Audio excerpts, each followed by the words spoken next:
Right. So let's get to Portland, Maine. I'm quite familiar with Portland, Maine. One of my college mates from Ithaca College was from, I think, is there South Portland High School? Is that I can't There is, remember. yeah, South Portland. So I think that's where Dave went. And it's absolutely beautiful. It's quite wealthy, I think. Um, so you grew up in one kind of community and you're about to go to another, but when we spoke in pre-interview, you uh, told me that you were a child through adoption. And so that's a really interesting backstory, Moses. And I'm wondering if you would be willing to share some perspective on that. Absolutely. And I did grow up adopted. For the people who can't see my face, I'm very black. And I grew up in the second whitest state in the country. And I was adopted into a white family. So I grew up in an interracial adoption. And I think that that had a very nuanced effect on just the way I approach people and the way I think. I'm absolutely in love with a podcast that I mentioned to you before called Mm. The Off Camera with Sam Jones. And there was a comedian named Keegan Michael Key there. He's an African American as well. And he said that being adopted and being just having that as a part of his background made him a performer. Because when you're adopted, some people can feel this very latent subconscious sense of otherness that just permeates the way that you approach the world. And so you become really good at sensing what people are thinking about you, and you learn to read the room extremely early. And that was absolutely a part of my life, being an outlier in a lot of ways growing up. And it's not an unpleasant thing at all. It's great. It gave me a lot of comfort just moving through the world, meeting people, and made me a much more empathetic person and a much more culturally aware person, or at least I try to be, than I would have been otherwise.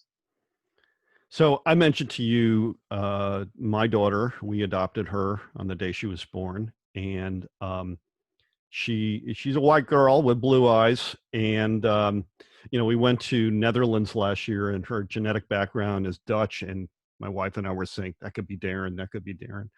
um, she doesn't have the perspective that you have, and I have to ask the question: have you faced some of the indignities that young men of color face? Have you been stopped for no apparent reason while you're driving? Have you been hassled by people or law enforcement? And my daughter never had that experience. I've absolutely been hassled. It's a very mundane thing. It's unfortunate and it's sad that it is such a mundane thing for myself and other African American people. But I've grown up being hassled. I remember being a really little kid. My parents would give me $20 at the convenience store, and then there were a couple instances in where the person working there had to check the bill, hold it up to the light. He said, "How do you have this money? Is this even real?" And so Mhm. it blew his mind that a young black kid would have $20 on him in the form of a $20 bill. So I just thought that was odd. From a very young age, I would go to visit my cousins. They live in Maryland. And Mhm. very regularly, I would be followed in stores. People would think I was stealing, even though I've never shoplifted a single thing in my life. And so I've adapted all these really tiny habits. To this day, I stand really far away from items in a store, whether I'm going to buy them or not. I never keep my hands in my pocket. I always, I never wear a hood. And there was one time I wore a hood when I was in Boston, ironically, in front of the State House. And so I'm in front of this big government building. I was walking back with a few friends from dinner, and all the people I was with were white. And it was raining. I put my hood up. A gentleman walks down the street, pushes me, and said, "Move, N word," and uses the Oh, hard R. And that oh, just kind of drilled into my brain. oh. And I wasn't doing anything. I really was just walking down the street, talking with some friends after dinner. But the fact that he felt so bold and so entitled to not only break my physical space, but then insult me, really just let me know the state that this country's culture can get to. Not that I've had many of those experiences. I think I've had it relatively easy in regards to those things. I haven't had too many racialized incidents, but I'm definitely not immune to it.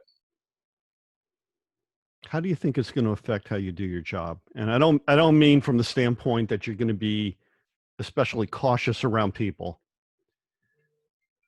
but in terms of um, how you relate to the people on the other side of the camera. What are your I don't think it thoughts? affects my work at all, at least not negatively.